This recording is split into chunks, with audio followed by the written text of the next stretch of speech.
Tsunami yang menghantam kota-kota besar di atau dekat Laut Mediterania dan di bagian timur Laut Samudra Atlantik bukan masalah jika, tapi kapan. Mereka menakutkan dan tidak masuk akal untuk membayangkan bahwa tempat-tempat seperti Cannes atau Barcelona bisa tiba-tiba dihantam gelombang besar. Tapi faktanya, garis pantai Eropa berada di daerah tektonik yang aktif. Hanya sekitar 10% dari seluruh tsunami di seluruh dunia yang terjadi di Mediterania. Dan setidaknya telah terjadi 290 tsunami di daerah ini sejak tahun 600 sebelum Masehi. Meskipun jumlahnya relatif rendah, fenomena ini telah menyebabkan banyak bencana dahsyat sepanjang sejarah Eropa. Pada tahun 1755, gempa berkekuatan 8,5 skala Richter dengan pusat gempa di sebelah barat-barat daya Tanjung Saint Vincent memicu tsunami yang menghancurkan sebagian besar Lisbon, ibu kota Portugal. Sekitar 40 menit setelah gempa bumi, gelombang besar menghantam pelabuhan dan pusat kota, mengalir deras ke Sungai Tagus. Fenomena ini begitu cepat sehingga beberapa orang yang sedang menunggang kuda harus berlari ke tempat yang lebih tinggi agar tidak terbawa arus. Dan itu hanyalah awal dari mimpi buruk, dengan 2 ombak yang lebih menakutkan menghantam Lisbon setelahnya. Bencana seperti ini mirip dengan apa yang kita lihat di Samudra Pasifik beberapa kali dalam 1 abad. Tapi di Atlantik, ini sangat jarang terjadi. Tsunami besar seperti ini diperkirakan akan terjadi setiap 3-5 abad sekali. Tapi sekarang, itu bisa saja terjadi besok. Marseille di Perancis, Chipiona di Spanyol, dan kota-kota lain termasuk dalam daftar lokasi penting yang mungkin akan segera dilanda banjir, dengan kemungkinan sekitar 100% dilanda tsunami dalam 30 tahun mendatang. Statistik menunjukkan bahwa gelombang tersebut mungkin akan setinggi lebih dari 1 meter. Aku tahu, kedengarannya tidak begitu tinggi, terutama karena ketika kita berpikir tentang tsunami, kita membayangkan ombak yang sangat tinggi, seperti yang menghantam Teluk Lituya di Alaska. Dalam kasus itu, ombak setinggi lebih dari 518 meter. Namun kita harus ingat bahwa gelombang setinggi 50 cm pun bisa berbahaya bagi perenang. Karena bukan hanya ketinggian tsunami yang penting, tapi juga aliran dan pergerakan airnya. Belum lagi banjir yang dapat merusak pantai, pelabuhan, dan jalanan. Jika garis pantai memiliki pelabuhan kecil dan tepi pantai yang sangat rendah, seperti di Cannes, bencana alam ini mungkin jauh lebih berbahaya. Tsunami setinggi sekitar 2 meter dapat mengangkat mobil dari tanah, sementara ombak yang lebih kecil dapat menciptakan dinding air dengan kecepatan 65 km per jam. Ditambah lagi ada peristiwa-peristiwa kecil yang mungkin tidak merusak segalanya, namun tetap saja bisa menghabiskan banyak uang. Misalnya gundukan pasir besar yang bergerak di dasar laut, seperti bukit pasir yang bergeser di gurun. Ini dapat mengacaukan jaringan pipa atau kabel laut dalam untuk internet dan komunikasi, dan pada akhirnya merugikan bisnis dan pemerintah senilai jutaan dolar.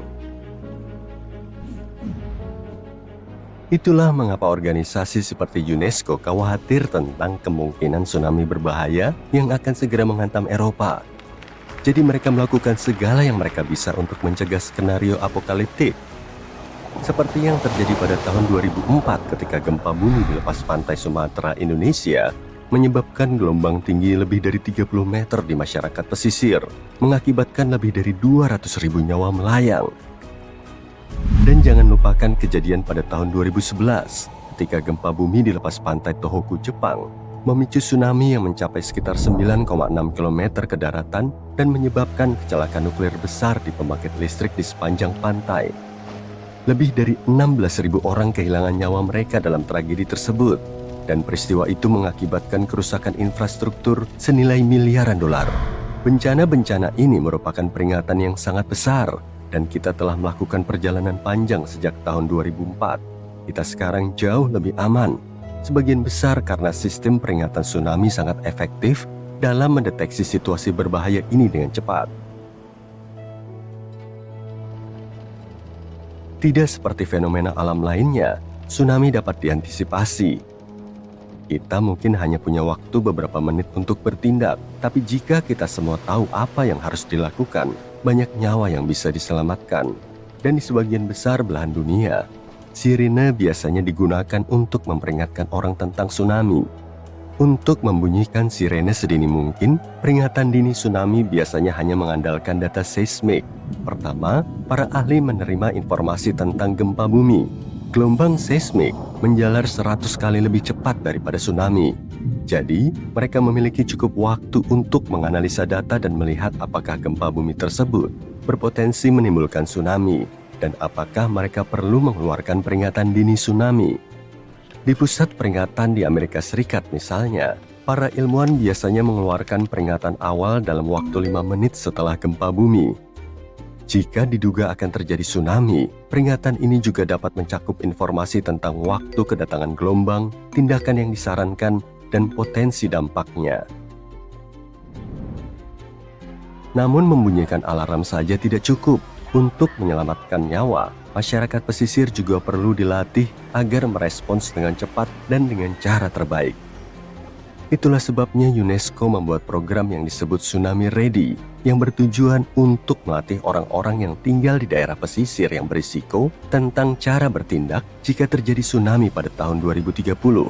Idenya adalah untuk membantu masyarakat agar tetap aman dengan mengajari mereka cara melindungi mata pencaharian dan melindungi rumah mereka. Diakui sebagai Tsunami Ready oleh UNESCO, tidak berarti bahwa semua komunitas tahan terhadap tsunami. Tentu saja, ini lebih merupakan pengakuan bahwa mereka telah mengadopsi semua langkah yang mungkin untuk mengurangi risiko tsunami. Jadi pihak berwenang membantu masyarakat untuk mempersiapkan diri dengan memasang rambu-rambu evakuasi, membuat prosedur keamanan, dan membuat rencana untuk memperingatkan para wisatawan. Seperti Spanyol yang mendistribusikan rambu-rambu peringatan tsunami di sepanjang garis pantai, serta rambu-rambu yang menunjukkan rute evakuasi ke tempat yang lebih tinggi. Dan Spanyol sebaiknya bersiap-siap, hanya 7 tsunami yang menghantam negara ini sejak tahun 365. Jadi sulit untuk memprediksi dampak dari peristiwa semacam itu. Namun itu bisa sangat menghancurkan, mengingat daerah pesisir Spanyol sangat penting secara ekonomi. Ada juga zona bahaya di patahan Averroes di bawah Laut Alboran. Jika gempa bumi terjadi di titik ini, orang hanya memiliki waktu 21 menit untuk menyelamatkan diri dari tsunami. UNESCO telah mendirikan 12 pusat peringatan tsunami yang juga mencakup Eropa. Inisiatif ini melibatkan 5 pusat yang terletak di wilayah Mediterania dan Atlantik Timur Laut. Pusat-pusat ini dapat menyelamatkan ribuan nyawa karena mereka memantau gangguan laut selama 24 jam sehari, 7 hari seminggu. Kemudian setelah menganalisis ancaman, mereka mengirimkan pesan berdasarkan potensi terjadinya tsunami. Skala intensitas berkisar dari tidak ada efek hingga benar-benar menghancurkan. Dan dengan itu, mereka memahami bahwa hampir semua bangunan batu bata dapat dihancurkan oleh ombak, dan bahkan struktur beton yang paling kuat pun dapat mengalami kerusakan berat. Sejauh ini, kita lebih banyak membicarakan tentang tsunami yang disebabkan oleh gempa bumi di sepanjang pertemuan lempeng tektonik. Faktanya, gempa bumi telah menyebabkan lebih dari 80% tsunami sejak tahun 1900-an. Namun tsunami juga dapat terjadi akibat tanah longsor, letusan gunung berapi, dan bahkan hantaman meteorit. Para ahli juga khawatir bahwa dengan perubahan iklim saat ini, kita mungkin akan melihat lebih banyak meteo tsunami bermunculan di Mediterania. Tsunami ini dipicu oleh kondisi cuaca yang aneh dan dapat mengacaukan garis pantai yang memiliki dasar laut yang dangkal. Tsunami ini mungkin. Gempa bumi bawah laut telah memicu retakan besar di bawah air. Luapan air pun mulai memenuhi celah ini dan dibarengi dengan gelombang laut yang kian menyebar. Awalnya sih cuma setinggi 0,3 meter, tapi lama-lama makin menjulang setelah gelombang ini mendekati pantai. Sesampainya di perairan dangkal, kecepatannya mulai melambat lantaran cuma bagian dasarnya yang pertama kali menyapu daratan. Akibatnya terbentuk efek vakum yang menurunkan level air dari bibir pantai. Pelabuhan dan dasar laut pun semakin terlihat jelas. Setelah itu, dinding air raksasa menerjang pesisir, menyapu semua objek yang dilaluinya. Nah, beberapa saat kemudian, gelombang susulan biasanya muncul, atau bisa juga disusul dengan tanah longsor di dekat perairan luas. Sejumlah pohon, tanah, dan bebatuan ikut tercebur ke danau atau laut, sehingga menimbulkan gelombang tsunami besar. 5% tsunami di seluruh dunia disebabkan oleh letusan gunung berapi. Erupsi ini bisa menggerakkan banyak air dan memicu gelombang tinggi. Sebagian tsunami juga disebabkan oleh meteorit yang jatuh ke bumi. Kalau salah satu objek ruang angkasa Superhaut ini jatuh di laut, kekuatannya akan mampu menggerakkan air dan memicu tsunami dahsyat. Biasanya tsunami mulai terjadi saat gelombangnya setinggi 0,3 meter. Nah, itu yang disebut gelombang kecil, kurang lebih setinggi pinggang manusia rata-rata. Kalau gelombang tinggi yang ini sih lain lagi, para peselancar menyebutnya double overhead. Gempa bumi terdahsyat yang pernah tercatat terjadi di dekat pantai Chili Selatan. Peristiwa ini memicu tsunami hingga ke Hawaii, Jepang, dan Filipina. Gelombang terbesarnya setinggi gedung 5 lantai. Gelombang tertinggi yang pernah dipakai peselancar mencapai setengah kalinya tinggi Arc de Triomphe di Paris. Gerrit McNamara mencetak rekor ini pada tahun 2011 di Nazaré, Portugal. Pada tahun 1995, para ilmuwan mendeteksi adanya rogue wave yang terjadi secara tiba-tiba. Saat itu mereka mengamati gelombang setinggi 25 meter yang bahkan lebih tinggi dari pesawat penumpang terbesar di dunia, Airbus A380. Gelombang raksasa ini dikelilingi oleh gelombang lebih kecil setinggi 6 meter.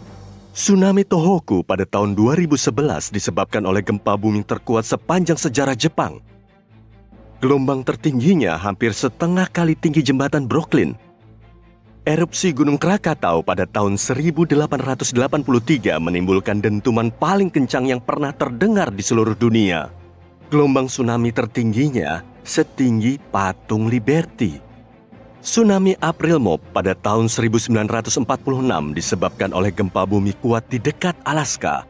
Gelombang tertingginya sedikit lebih tinggi dari Kolosium di Roma. Tsunami Aceh pada tahun 2004 lalu berawal dari Samudra Hindia. Bencana ini disebabkan oleh gempa bumi kuat di bawah laut. Akibatnya terjadi rentetan gelombang tsunami. Gelombang terbesarnya hampir setinggi Menara Pisa. Salah satu tanah longsor paling tragis sepanjang sejarah terjadi di lembah Lodalen, Norwegia pada tahun 1936. Bongkahan batu besar ambrol lalu jatuh ke danau Lovatnet. Karena ukurannya hampir 2 kali menara Eiffel, batu ini mampu memicu gelombang tsunami dahsyat hampir setinggi Taj Mahal di India. Mega tsunami Greenland pada tahun 2017 dipicu oleh tanah longsor parah di salah satu fjord. Gelombang yang menyapu pantai setinggi Big Ben. Erupsi gunung berapi dahsyat menyebabkan tanah longsor dari kubah lava berumur 4.000 tahun. Peristiwa ini menyebabkan mega tsunami gunung berapi Unzen. Gelombang terbesarnya sampai setengah kali tinggi Space Needle di Seattle. Mega tsunami Fogo terjadi 73.000 tahun yang lalu, saat sebagian gunung Fogo runtuh ke laut. Gelombang terbesarnya setinggi Monumen Washington. Saat Gunung St. Helens meletus di puncaknya yang setinggi 457 meter, tanah longsor parah juga terjadi. Bagian dari longsoran ini jatuh ke Danau Spirit, lalu memicu gelombang yang tingginya lebih dari setengah kalinya Menara Eiffel. Mega tsunami Bendungan Vaison terjadi saat tanah longsor menyeret 255 juta meter kubik pepohonan, tanah, dan batuan ke dalam danau. Lalu luapan gelombang besar menyapu semua objek di sekitarnya. Jembatan Golden Gate aja masih kalah tinggi loh. Tanah longsor di Teluk Lituya, Alaska telah menyebabkan salah satu gelombang terdahsyat sepanjang sejarah. Mega tsunami ini menerjang daratan, menyapu pepohonan, tumbuhan, dan tanah kebatuan dasar. Tinggi gelombangnya bahkan melebihi setengah kali tinggi Burj Khalifa, gedung tertinggi di dunia. Sepertiga dari gunung berapi Molokai Timur di Hawaii runtuh dan materialnya jatuh ke Samudra Pasifik. Peristiwa ini memicu gelombang tsunami kurang lebih setinggi gedung tertinggi kedua di dunia, Menara. Gempa bumi terkuat yang pernah terjadi di sebelah timur sungai Mississippi yang terjadi lebih dari 200 tahun yang lalu tidak pernah berakhir menurut beberapa ilmuwan. Sebagian besar gempa bumi berlangsung dalam hitungan detik hingga menit dan pemecah rekor resmi sejauh ini adalah gempa bumi tanpa suara di Sumatera yang berlangsung selama 32 tahun. Peristiwa pergeseran yang terjadi secara perlahan ini memicu gempa besar dan tsunami. Jadi jika benar bahwa gempa New Madrid masih terus mengirimkan gempa susulan, kita akan memiliki nama baru dalam daftar yang menyedihkan ini. Gempa bumi dimulai pada bulan Desember tahun 1811 dengan gempa yang kuat di bagian timur laut Arkansas yang jarang penduduknya. Guncangannya terasa hingga 1.600 km jauhnya di Gedung Putih dan lonceng menara berdentang di Boston, bahkan lebih jauh lagi. Gempa tersebut bahkan membuat aliran sungai Mississippi yang deras mengalir mundur selama beberapa menit di atas air terjun baru yang terbentuk dari pergeseran tanah. Kota New Madrid, Missouri, benar-benar lenyap dalam bencana tersebut. Bumi tidak akan diam sampai akhir Januari tahun berikutnya. Ketika keadaan menjadi lebih serius lagi, sebuah gempa besar melanda, kali ini di dekat persimpangan Sungai Ohio dan Sungai Mississippi, tepat di bagian bawah tanah Missouri. Para ahli geologi meyakini bahwa gempa tersebut merupakan patahan New Madrid yang pecah sehingga menambah tekanan pada patahan Reelfoot di dekatnya. Tepat ketika orang-orang yang mengira keadaan tidak akan menjadi lebih buruk, 2 minggu kemudian guncangan terjadi dan patahan Reelfoot patah jauh di bawah New Madrid. Di Tennessee, sekitar 24 km di selatan New Madrid, pengangkatan tanah menciptakan danau Reelfoot. Kapal-kapal uap melaju di sepanjang sungai dengan ribuan pohon mengambang dan berhektar-hektar hutan tercabik-cabik oleh gempa. Di Louis, Missouri, yang berjarak 257 km jauhnya, bangunan-bangunan rusak parah dan cerobong-cerobong asap berjatuhan di Cincinnati, Ohio, yang berjarak 644 km jauhnya. Orang-orang di Montreal, Kanada, yang berjarak lebih dari 1.600 km jauhnya, merasakan guncangan bumi. Para ahli seismologi telah mencatat sekitar 200 gempa bumi kecil di zona seismik New Madrid setiap tahun sejak tahun 1974. Beberapa peneliti percaya bahwa 30% di antaranya merupakan gempa susulan dari gempa-gempa besar yang terjadi pada tahun 1811 dan 1812. Di beberapa bagian Amerika Serikat, di mana tidak banyak aksi tektonik yang terjadi, gempa-gempa susulan ini dapat terus bergemuruh selama bertahun-tahun, bahkan mungkin berabad-abad setelah gempa besar melanda. Gempa susulan adalah cara bumi melepaskan semua tekanan yang menumpuk dari gempa utama. Ketika tanah berguncang akibat gempa pertama, hal ini memberikan tekanan besar pada bebatuan di dekatnya. Ketika bebatuan itu tidak tahan lagi, mereka akan retak, menyebabkan lebih banyak guncangan lagi. Itulah gempa susulan. Guncangannya bisa sangat kuat, terutama tepat setelah gempa utama, tetapi akan melemah seiring berjalannya waktu. Tidak semua ilmuwan setuju bahwa gempa bumi saat ini ada hubungannya dengan gempa bumi yang terjadi 200 tahun yang lalu. Kita kebanyakan mengasosiasikan patahan dengan garis-garis di mana lempeng-lempeng bumi bertemu, tapi ada banyak sekali patahan yang berada tepat di bawah pusat lempeng Amerika Utara. Patahan-patahan itu seperti peninggalan dari 750 juta tahun yang lalu ketika Amerika Utara merupakan bagian dari sebuah benua super yang disebut Rodinia. Ketika Rodinia mulai pecah, dia meninggalkan celah-celah ini, titik-titik lemah di kerak bumi yang membentang jauh di bawah Midwest modern. Hal ini bisa menjelaskan terjadinya gempa bumi. Sebuah tim ahli geologi internasional memutuskan untuk melihat kembali 3 gempa bumi besar yang mengguncang Amerika Utara dan mengakhiri perdebatan. Mereka menggunakan metode matematika baru yang disebut tetangga terdekat. Metode ini menyatakan bahwa jika gempa bumi terlalu dekat dalam hal ruang, waktu, dan magnitudo untuk menjadi peristiwa latar belakang yang independen, maka salah satu gempa bumi diasumsikan telah memicu gempa bumi lainnya. Tergantung bagaimana kamu melihat angkanya, antara 10 hingga 65% dari gempa bumi yang terjadi baru-baru ini di wilayah tersebut bisa jadi merupakan gempa susulan dari gempa bumi bersejarah tersebut. Gempa besar yang melanda Charleston, Carolina Selatan pada akhir abad ke-19 mungkin menjelaskan hingga 72% dari gempa bumi di daerah tersebut sejak saat itu. Tapi tidak semua tempat sama, sehingga perdebatan ilmiah terus berlanjut. Pada tahun 1774, penjelajah Inggris James Cook melihat cahaya di kejauhan. Itu adalah gunung berapi Jasur di Vanuatu. Gunung berapi nakal ini telah memuntahkan lava dan abu sejak saat itu dan kemungkinan besar telah melakukan hal tersebut untuk waktu yang jauh lebih lama. Gunung berapi ini telah berada pada level siaga sejak Oktober 2016, yang berarti keadaan di sekitar sana sangat tidak tenang. Mereka bahkan telah menetapkan radius 610 meter di sekitar kawah untuk menjaga keamanan masyarakat. Telah terjadi letusan-letusan kecil hingga sedang, menyemburkan abu, gas dan uap, dan beberapa ledakan yang lebih besar yang melontarkan benda-benda di luar kawah. Citra satelit telah menangkap beberapa titik panas dari gumpalan sulfur dioksida yang menunjukkan bahwa Jasur masih memasak badai besar di sana.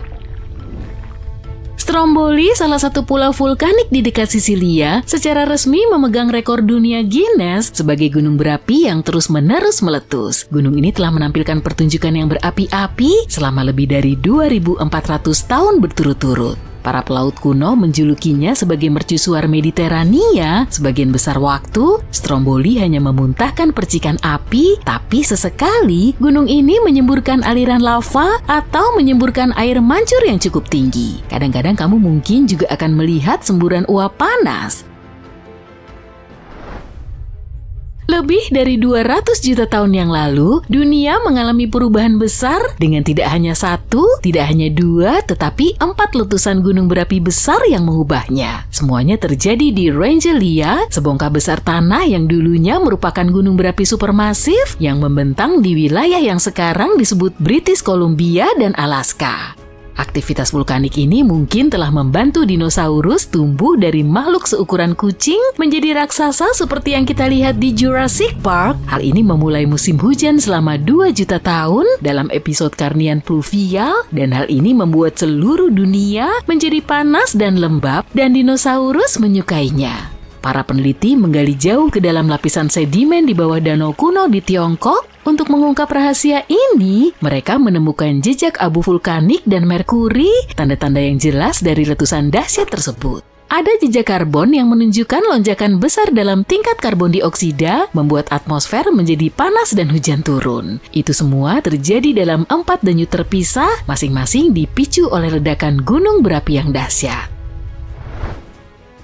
Ada sebuah tempat di sebuah taman nasional yang tidak terlalu jauh dari Sydney, Australia, di mana api telah berkobar di bawah tanah selama setidaknya 6.000 tahun. Mereka menyebutnya Burning Mountain, dan ini adalah kebakaran lapisan batu bara yang membakar lapisan batu bara di bawah permukaan bumi. Begitu kebakaran bawah tanah ini dimulai, hampir tidak mungkin untuk dipadamkan. Bola api ini memiliki lebar hingga 9 meter dan sangat panas, tetapi tidak ada nyala api, hanya membara.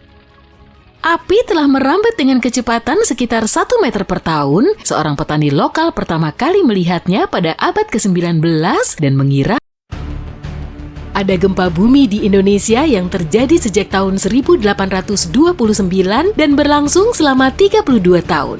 Puncak aktivitasnya terjadi pada tahun 1861 dengan kekuatan 8,5 magnitudo. Gempa ini dipicu oleh lempeng tektonik di bawah Pulau Sumatera yang perlahan saling bertabrakan. Penelitian terhadap terumbu karang di perairan Sumatera membuktikan gempa ini telah mengangkat permukaan laut dalam waktu sekian lama karena terpapar oleh udara terbuka, kemudian tanahnya bergerak naik turun. Para ilmuwan menamai gempa senyap yang berlangsung selama puluhan tahun ini sebagai slow slip event. Satu sambaran petir saja bisa memanaskan udara hingga sekitar 30.000 derajat Celcius. Panas membuat udaranya langsung memuai sehingga menimbulkan gelombang kejut atau dentuman yang kita kenal sebagai guntur. Saat ini, sudah ada sekitar 3 triliun pohon di seluruh dunia. Berarti kalau dirata-rata, tiap orang punya sekitar 422 pohon. Tapi dulu, jumlahnya mendekati 6 triliun. Hampir 70% permukaan bumi diselimuti air dan rata-ratanya sedalam 4 kilometer. 97% gunung berapi di bumi terdapat di bawah air. Contohnya, pegunungan besar Mid-Ocean Ridge yang panjangnya lebih dari 64.000 km. Manusia telah menambang sekitar 190.000 ton emas di planet ini dan menurut perkiraan para ahli, sisanya tinggal 20% di perut bumi. Tapi angka ini terus berubah. Mauna Loa di Hawaii adalah gunung berapi aktif terbesar di dunia dan menjulang lebih dari 4 km di atas permukaan laut. Kalau diukur dari dasarnya, gunung ini bisa setinggi 17 km, tapi sebagian besarnya terendam air. Panjang 160 lapangan sepak bola pun nggak sampai segitu loh. Suhu tertinggi di bumi pernah sengebul 58 derajat Celcius, tepatnya terjadi di El Azizia atau Libya modern pada tanggal 13 September 1922.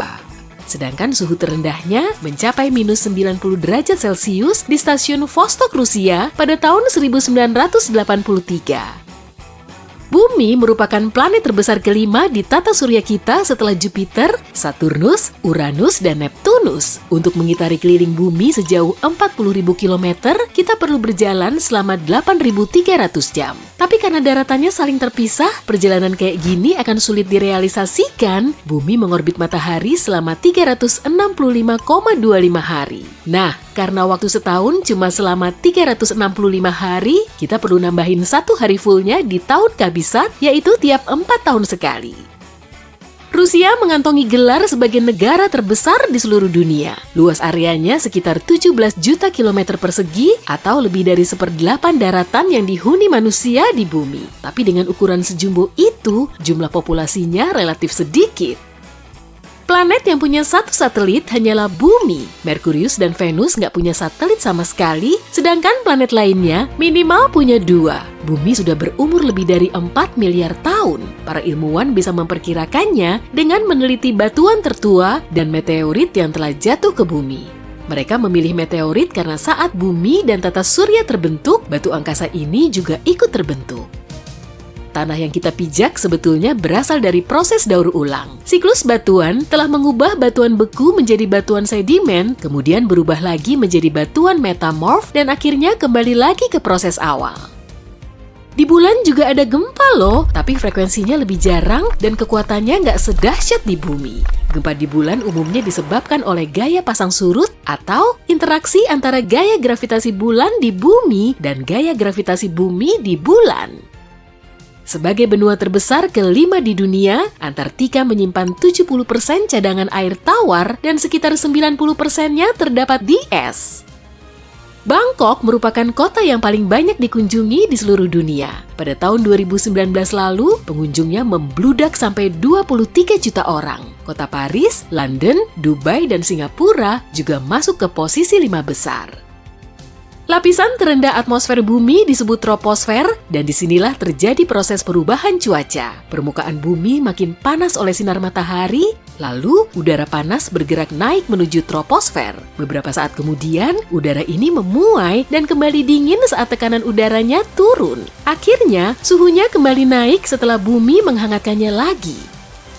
Terumbu karang menjadi struktur hidup terbesar di dunia dan sebagiannya bisa diamati dari luar angkasa. Organisme ini menyokong mayoritas spesies dalam satu area di semua ekosistem, bahkan melampaui peranan hutan hujan.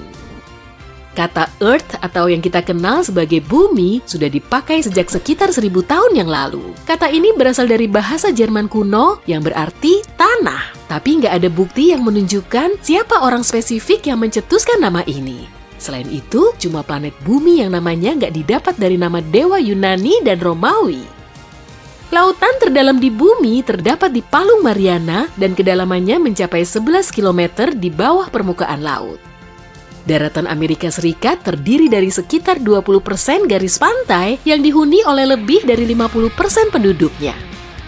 Bentuk bumi nggak bulat sempurna, tapi mirip bola yang dimampatkan dan ekuatornya lebih menonjol. Tonjolan ini disebabkan oleh gaya orbit bumi yang bikin kedua kutubnya agak tertekan dan rotasi bumi berbentuk garis lurus imajiner.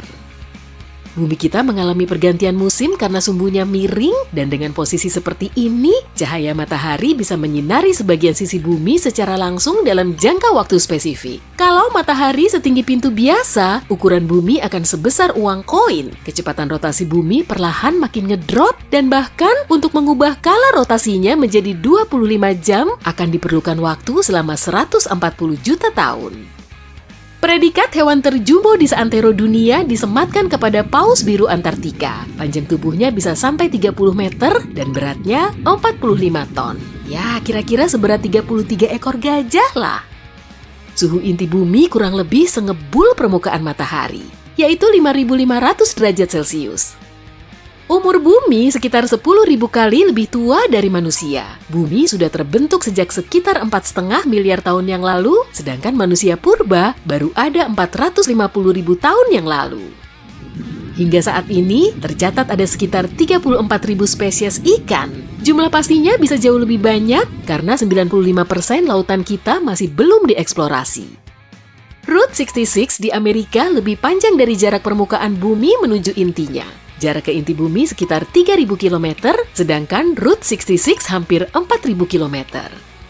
Bumi terdiri dari 3 komponen utama, yaitu kerak, mantel, dan intinya. Inti bumi terbagi lagi menjadi inti luar dan inti dalam. Para ilmuwan memperkirakan ada sekitar 8,7 juta spesies organisme di seluruh dunia. 1-2 juta di antaranya termasuk hewan, tapi sekitar 86% spesies hewan darat dan 91% hewan laut belum kita ketahui.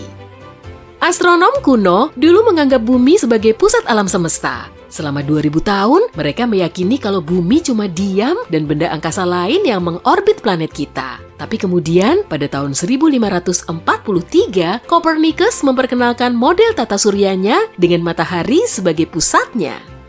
Bumi merupakan planet terpadat di tata surya. Meski kepadatannya bervariasi, rata-ratanya cuma sekitar 5 gram per sentimeter kubik. Gunung Everest merupakan tempat tertinggi di dunia, puncaknya yang setinggi 9.000-an meter menjadi titik tertinggi di atas permukaan laut. Tiap tahun, sekitar 1 septiliun atau 10⁻24 kristal salju jatuh ke bumi. Salju ini menyelimuti sekitar 31% dari seluruh daratan di bumi. Cuma sekitar 3% air di bumi yang berupa air tawar dan 90% sisanya air asin. Dari 3% itu, sekitar 2%-nya berwujud es dan gletser, maka kurang dari 1% air tawar di planet kita tersimpan di danau, sungai, dan lapisan bawah tanah. Danau terbesar di dunia adalah Laut Kaspia. Luasnya 371.000 km persegi. Kalau yang terdalam, pastinya Danau Baikal di Rusia. Kedalamannya mencapai 1.610 meter. Sekitar 78% atmosfer bumi terdiri dari nitrogen, lalu 21%-nya berupa oksigen, sedikit uap air, karbon dioksida, dan gas lain. Konon, kadar oksigen di planet lain gak ada yang setinggi di bumi. Makanya, bumi menjadi satu-satunya planet yang layak huni. Sejauh ini sih gitu. Selain bulan, ada juga 2 asteroid lain yang ikut mengorbit matahari bersama bumi. Asteroid 3753 Cruithne sering dijuluki sebagai bulan kedua. Asteroid ini memang kelihatan seperti mengikuti orbit bumi, padahal sebetulnya punya lintasannya sendiri. Asteroid 2002 AA29 juga ikut mengorbit matahari di dekat bumi, bahkan posisinya mendekati bumi tiap 90. Jika semua gunung berapi di bumi tiba-tiba meletus bersamaan, akan ada sekitar 1.500 gunung berapi yang meletus sekaligus. Biasanya, hanya ada 10 hingga 20 gunung berapi yang aktif setiap hari. Tapi, bagaimana jadinya dunia ini jika semua gunung berapi itu meletus secara bersamaan? Para ahli geologi berpendapat hal itu pasti buruk. Bahkan jika hanya gunung berapi di darat yang meletus bersamaan, itu akan memicu reaksi berantai yang jauh lebih buruk dari apapun yang pernah kita lihat sebelumnya. 2 masalah besarnya adalah abu dan gas vulkanik. Sementara ledakan dan lahar mengancam orang-orang di sekitarnya, bahaya yang sebenarnya terletak pada apa yang terjadi selanjutnya. Lapisan abu yang tebal akan menutupi planet ini, menghalangi sinar matahari sepenuhnya. Tidak ada sinar matahari berarti tidak ada fotosintesis, yang berarti tanaman akan layu dan suhu akan turun drastis. Dan awan abu ini bisa bertahan di atmosfer kita hingga 10 tahun. Selain itu, ada juga ancaman hujan asam. Gas-gas vulkanis seperti asam klorida dan sulfur dioksida akan bercampur dengan atmosfer dan jatuh kembali ke bumi sebagai hujan asam. Cuaca seperti ini akan merusak air tanah dan permukaan laut. Bahkan, jika manusia bisa menemukan cara untuk bertahan hidup hingga saat itu, kita tidak akan memiliki karang dan makhluk laut lainnya. Para ilmuwan telah melihat kejadian serupa dalam sejarah bumi dalam skala yang lebih kecil. Letusan gunung berapi yang besar telah dikaitkan dengan kepunahan massal. Ketika Gunung Pinatubo meletus pada tahun 1991, letusan tersebut mendinginkan sebagian dunia selama 2 tahun. Namun, sisa karbon dioksida dari letusan ini juga dapat memanaskan planet ini, seperti halnya kita menyalakan kompor untuk memanggang demi mendapatkan lapisan ekstra renyah pada kaserol. Para ahli geologi juga menyebutkan ada bukti di atmosfer kita bahwa hal seperti ini mungkin pernah terjadi di masa lalu. Selama periode kapur, tingkat karbon dioksida jauh lebih tinggi daripada saat ini yang membuat kehidupan laut sulit berkembang. Siapa yang bisa bertahan hidup dari semua ini? Mungkin hanya beberapa ekstremofil. Organisme ini tumbuh subur dalam kondisi yang keras, seperti mata air panas atau ventilasi bawah laut yang dalam. Sedangkan manusia, kita bisa bersembunyi di bunker bawah tanah sampai keadaan membaik, atau membangun beberapa stasiun luar angkasa yang bisa menampung kita semua.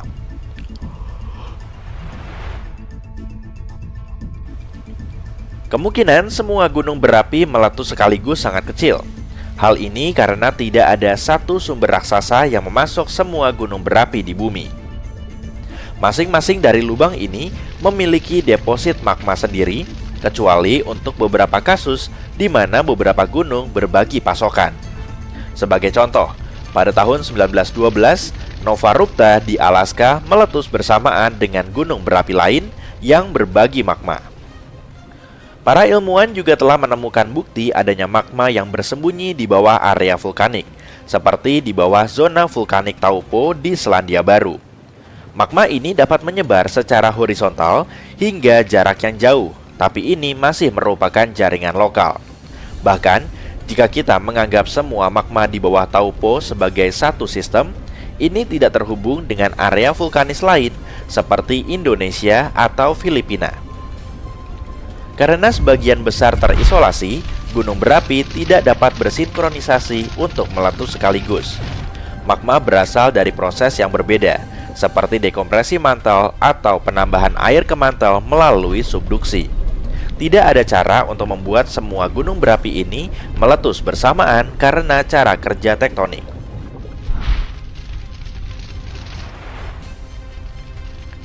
Bukan berarti kita tidak akan melihat aktivitas gunung berapi yang menarik di masa depan.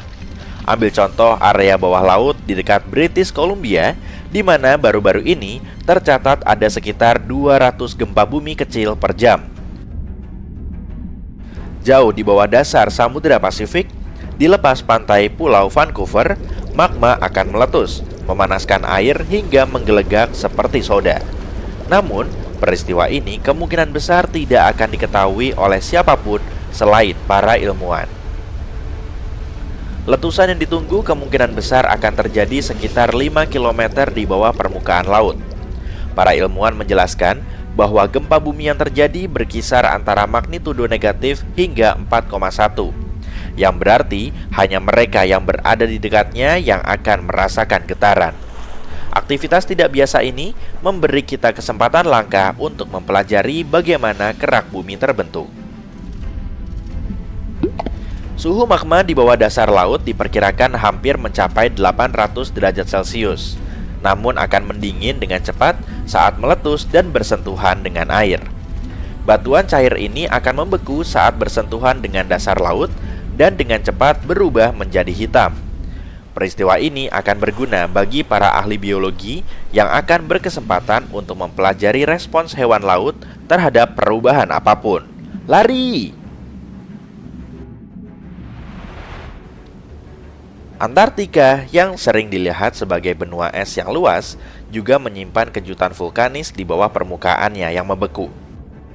Para peneliti telah mengidentifikasi lebih dari 130 gunung berapi di bawah lapisan es bagian barat saja, menjadikannya wilayah vulkanis terbesar di bumi. Sebagian besar dari gunung berapi ini, sekitar 90, baru saja ditemukan pada tahun 2017. Tapi mungkinkah salah satu dari gunung berapi Antartika ini meletus? Ini tergantung gunung berapi mana yang kita bicarakan. Meskipun formasi-formasi ini relatif mudah dalam hal geologi, sulit bagi para ilmuwan untuk mengetahui apakah masih aktif atau tidak. Hanya ada 2 gunung berapi aktif yang telah dikonfirmasi di Antartika, Pulau Deception dan Gunung Erebus. Gunung Erebus yang menjadi puncak tertinggi di benua ini telah terus-menerus meletus setidaknya sejak tahun 1972. Gunung ini dikenal karena mengeluarkan gas dan uap, dan kadang bahkan melontarkan batu dalam letusan yang disebut strombolian. Salah satu fitur yang paling menonjol adalah danau lava di dalam kawahnya, sebuah fenomena langka karena kondisi khusus yang diperlukan untuk menjaga permukaannya tetap cair. Sebagai contoh, danau ini mendapat pasokan magma yang stabil dari dalam mantel bumi. Aliran batuan cair yang terus-menerus ini menyediakan bahan untuk danau lava. Danau ini juga memiliki suhu lingkungan yang rendah. Meskipun lokasinya berada di Antartika, Erebus memiliki suhu yang relatif sejuk di wilayah puncaknya karena panas yang dihasilkan oleh aktivitas vulkanis. Hal ini memungkinkan danau lava untuk tetap cair dan tidak membeku. Pulau Deception, gunung berapi aktif lainnya, terakhir kali meletus pada tahun 70-an. Meskipun saat ini tidak menunjukkan tanda-tanda akan segera meletus, gunung ini dipantau secara ketat untuk setiap aktivitas yang mengkhawatirkan. Selain 2 gunung berapi yang dipastikan aktif, Antartika juga dihiasi dengan fumarole, lubang di kerak bumi yang melepaskan gas dan uap. Terkadang fumarole ini dapat menciptakan menara es yang mencapai ketinggian 3 meter.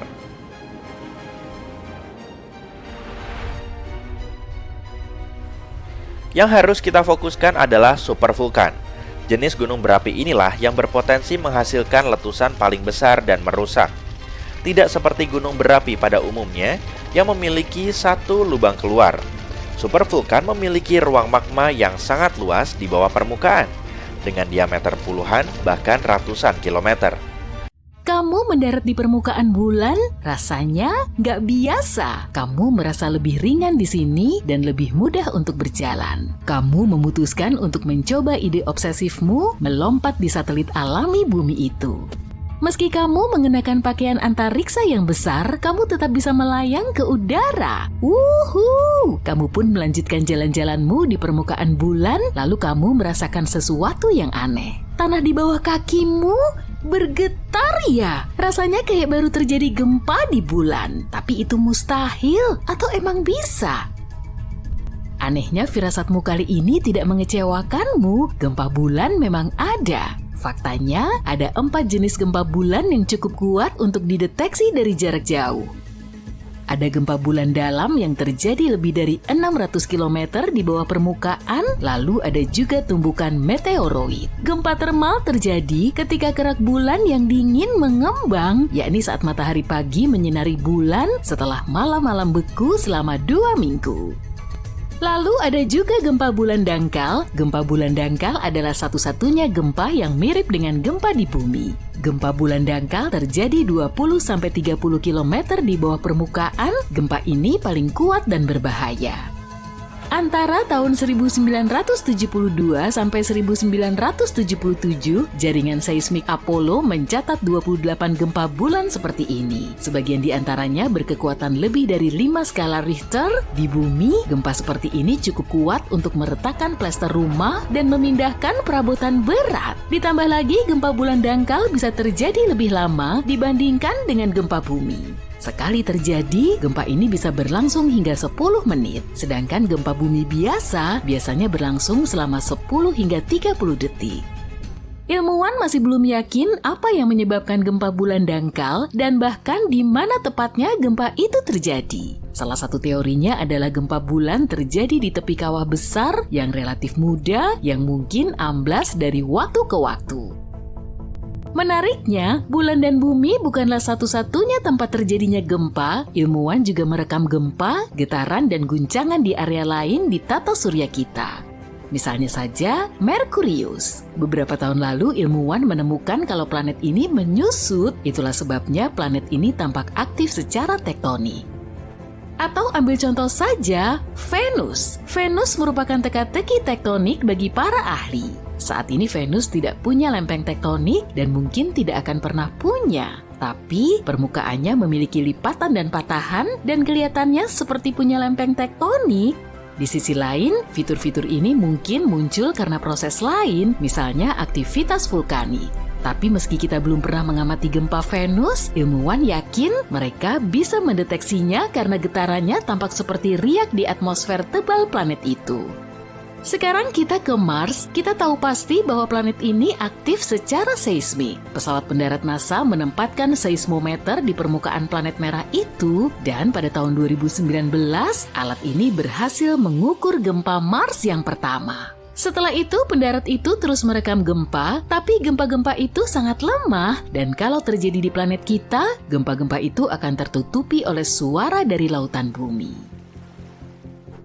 Tapi sebuah benda angkasa tidak harus berupa planet untuk memiliki tektonik aktif. Lihat saja Pluto. Saat ini planet kerdil ini aktif secara geologis. Pada tahun 2014, wahana New Horizon milik NASA terbang melintasi sistem Pluto dan merekam fitur-fitur geologi yang kompleks di planet Katai ini. Ilmuwan menyimpulkan bahwa Pluto mungkin mengalami gempa bumi atau mungkin disebut gempa Pluto ketika lautan cairnya membeku dan mencair di bawah kerak es planet kerdil ini.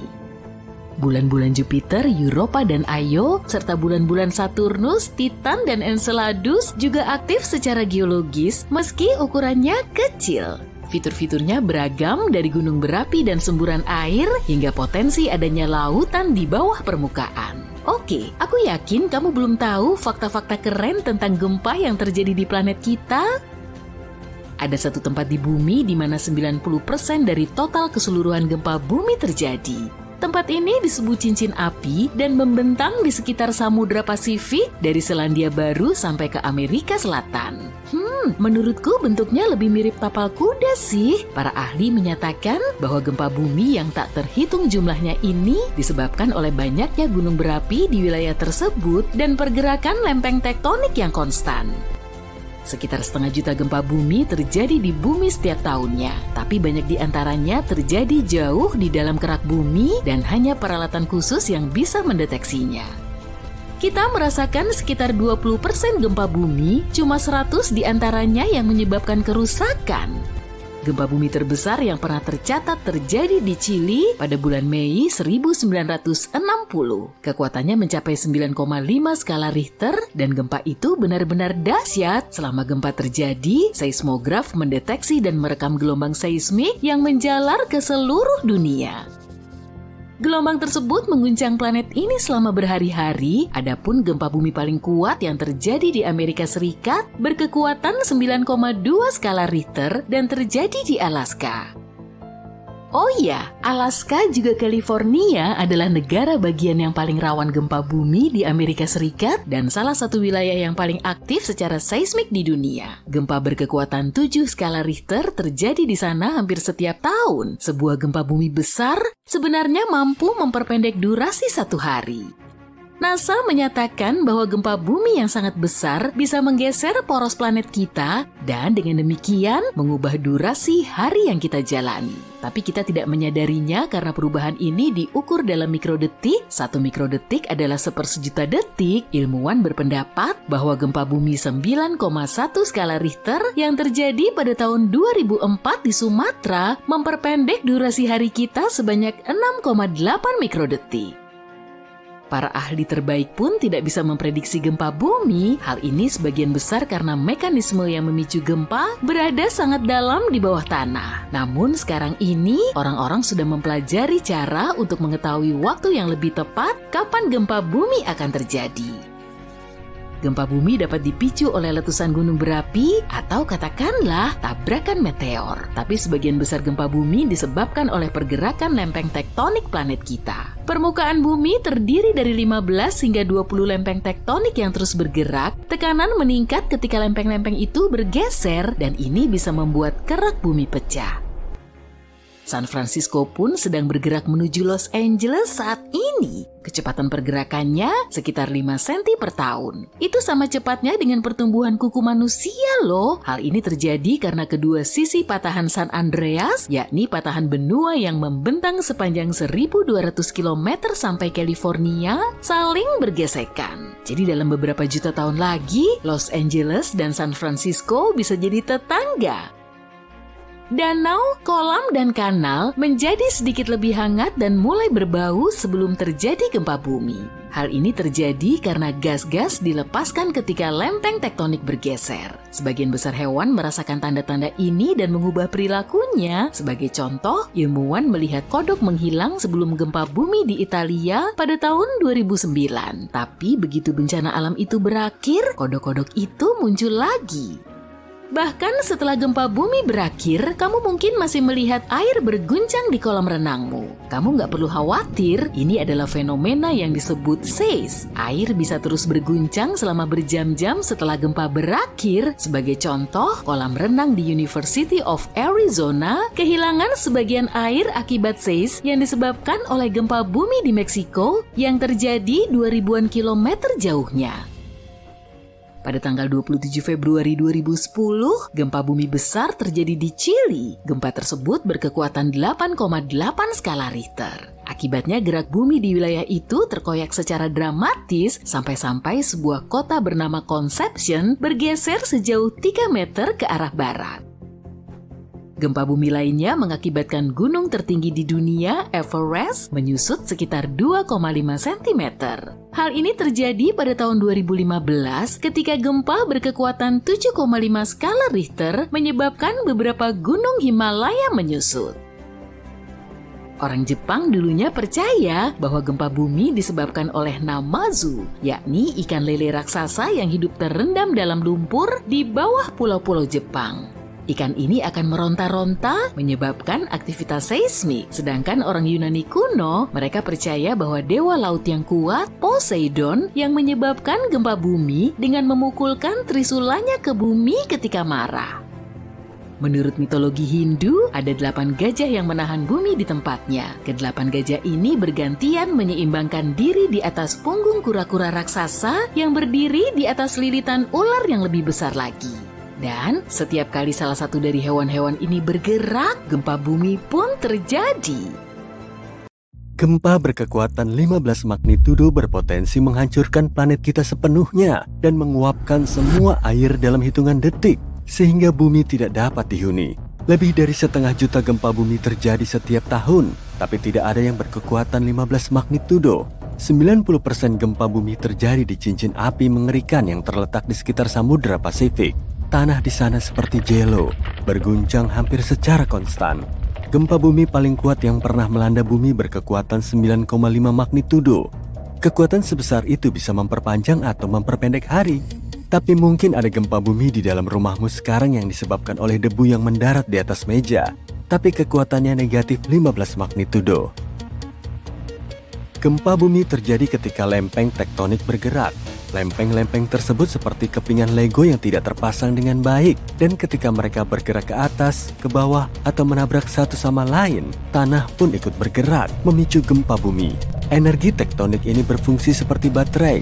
Baterai menyimpan energi untuk waktu yang lama, hingga 500 tahun. Ketika energi yang tersimpan ini dilepaskan secara tiba-tiba, akibatnya sangat mengerikan. Bahkan bangunan terkuat pun tunduk pada kekuatan tanpa henti yang meninggalkan jejak kehancuran di jalurnya. Dalam beberapa kasus, gempa bumi bahkan dapat memicu tsunami yang memperkuat kekacauan. Kekuatan yang begitu besar dapat membelah tanah dan menyebabkan kerusakan parah. Kekuatan gempa bumi diukur dengan skala Richter, tetapi sekarang ini digantikan oleh skala magnitudo moment. Ketika terjadi gempa bumi, kita mendengar tentang seberapa kuat gempa tersebut. Biasanya berkisar antara 1 sampai 10. Untungnya, kita belum pernah mengalami gempa bumi berkekuatan 10 skala Richter. Gempa bumi paling kuat yang pernah terjadi dalam sejarah modern terjadi di Chili pada tahun 60-an. Kekuatannya sekitar 9,5 skala Richter, dan itu mengubah rotasi dan mengacaukan panjang hari sekitar 2 milidetik. Gempa ini juga memicu tsunami besar dan berdampak pada area seluas 401.000 km persegi.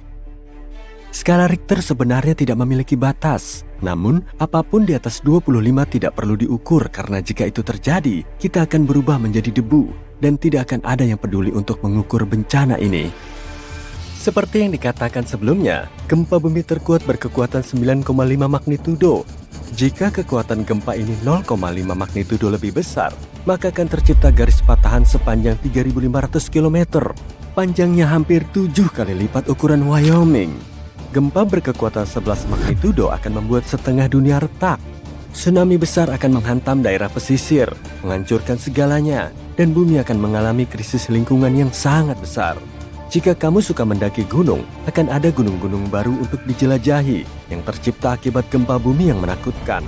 Bahkan, suhu dapat meningkat karena letusan gunung berapi dan gas rumah kaca yang dihasilkan. Hal ini akan mengubah planet kita menjadi oven yang panas. Tempat yang paling aman adalah jauh dari bangunan, laut, samudera, dan gunung, di mana kemungkinan terjadinya tanah longsor sangat kecil. Negara-negara yang tidak siap menghadapi gempa bumi akan hancur total, dan kota-kota akan berubah menjadi tumpukan puing-puing dan debu. Kenaikan pada skala Richter hanya akan memperburuk keadaan.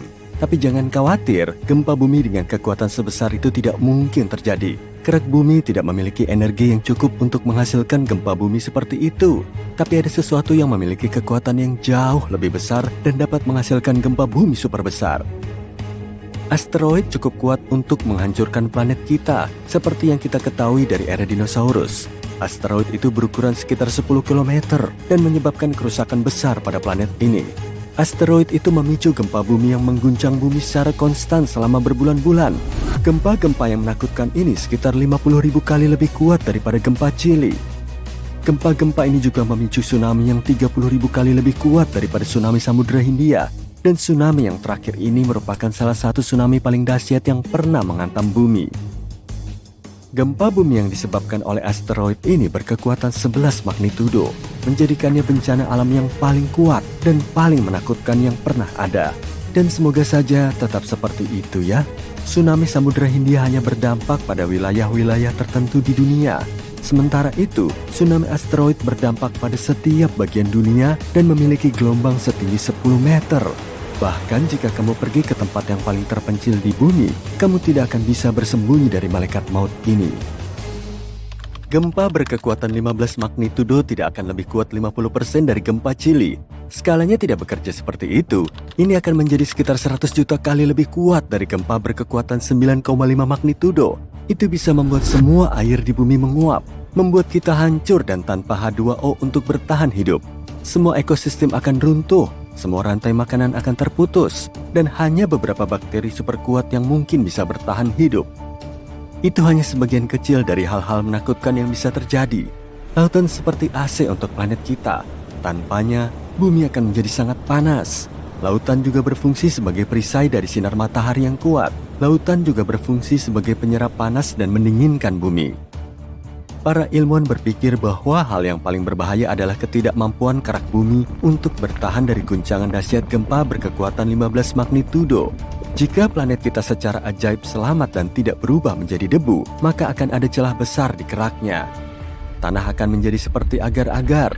Tanah akan bergerak secara acak ke atas, ke bawah, ke kiri dan ke kanan, dan tidak ada bangunan yang bisa bertahan. Peradaban kita akan kembali ke era Stonehenge. Pergerakan tektonik seperti ini sangat dahsyat. Hal serupa juga terjadi di Jepang ketika lempeng tektonik bergerak 50 meter dari satu sama lain dan kemudian menyatu kembali, menciptakan gempa bumi berkekuatan 9 magnitudo. Tidak ada tempat di bumi yang kebal terhadap fenomena alam yang mengerikan ini. Namun, beberapa tempat tertentu memiliki peluang lebih tinggi untuk hancur daripada yang lain. Seperti cincin api, tempat 90% gempa bumi terjadi. Ini adalah tempat di mana gempa bumi hampir terjadi setiap hari. Cincin api terletak di Samudra Pasifik. Area ini membentuk sebuah cincin yang mengelilingi benua-benua yang mengelilingi Pasifik. Di sana, beberapa lempeng tektonik bertemu, menciptakan tanah yang sangat tidak stabil, yang membuat masalahnya jauh lebih menakutkan. 75% gunung berapi aktif terletak di area ini. 90% gunung berapi yang tidak aktif juga ada di sana. membuat tempat ini sangat berbahaya. Para ilmuwan mempelajari wilayah ini dengan cermat agar menemukan cara untuk memprediksi kapan gempa bumi berikutnya akan terjadi. Cincin api bukanlah satu-satunya tempat yang berisiko terkena gempa bumi. Di California, di sepanjang garis patahan San Andreas, dua lempeng tektonik telah menyimpan kekuatan selama lebih dari 200 tahun. Lempeng San Andreas memiliki panjang 1.150 km dan memiliki potensi gempa bumi yang sangat besar. Wilayah ini memiliki ketakutan akan gempa bumi dahsyat seperti yang terjadi di San Francisco pada tahun 1906. Gempa tersebut berkekuatan 7,8 skala Richter. Prediksi para ilmuwan sangat menakutkan. Mereka mengatakan bahwa kemungkinan terjadinya gempa berkekuatan 6,7 magnitudo sangat tinggi di daerah tersebut. Jika semua mulai kacau, kamu harus tahu bagaimana cara bertahan hidup. Hindari apapun yang mungkin menimpamu, seperti jendela, lemari, atau langit-langit yang tidak stabil. Ungkapan resmi dari ahli keadaan darurat adalah merunduk, berlindung, dan bertahan. Tetaplah merunduk, bersembunyi di